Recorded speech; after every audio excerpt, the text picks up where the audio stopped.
Hello students, आज हम 8th class का थर्ड लेसन जो है इंग्लिश सब्जेक्ट और उसका 6 पॉइंट ये पढ़ेंगे। डिससेटिस्फैक्शन।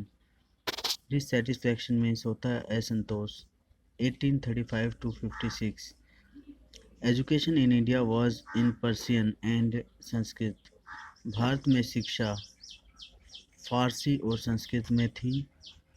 इन 1835 1835 में an Englishman named Macaulay suggested a change. एक अंग्रेज जिसका नाम मैकाले था, उसने एक सुझाव का परिवर्तन का सुझाव दिया। We should teach the natives through the English language. उसने बताया कि हमें यहाँ के मूल निवासियों को अंग्रेजी भाषा में शिक्षा देनी चाहिए, पढ़ाना चाहिए। आई एग्री, मैं सहमत हूँ। English education produced clerks. अंग्रेजी शिक्षा ने क्लर्क पैदा किए। To whom the British gave petty jobs under them. और जिनको अंग्रेज जो थे वो अपने अधीन छोटी मोटी नौकरियां दे देते थे।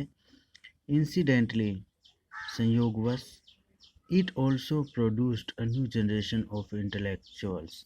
इसने बुद्धिजीवियों की एक नई पीढ़ी को भी जन्म दिया। इंटेलेक्चुअल होता है बुद्धिजीवी वर्ग, जनरेशन पीढ़ियाँ। We must educate our brothers. हमें हमारे भाइयों को शिक्षित करना पड़ेगा या शिक्षित करना चाहिए। And try to improve their material conditions. और उनकी मानसिक दशा को सुधारना चाहिए, सॉरी उनकी भौतिक दशा को सुधारना चाहिए। For that we must convey our grievance to the British Parliament। और इसके लिए हमें अपने शिकायतों को ब्रिटिश संसद तक पहुंचाना चाहिए और पहुंचाना पड़ेगा।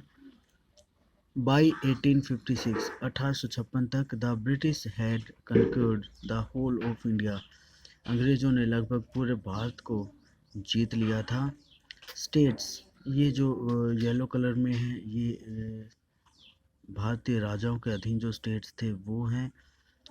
ब्रिटिश एरिया, और जो पिंक कलर वाला जो एरिया दिखाया गया है ये अंग्रेजों के अधीन था। They cared little about the needs of Indians. उन्होंने भारतीयों की आवश्यकताओं की बहुत कम परवाह की। उन्होंने भारतीयों की आवश्यकताओं की बहुत कम परवाह की। Our kings have become puppets. हमारे राजा कठपुतलियाँ बन गए हैं।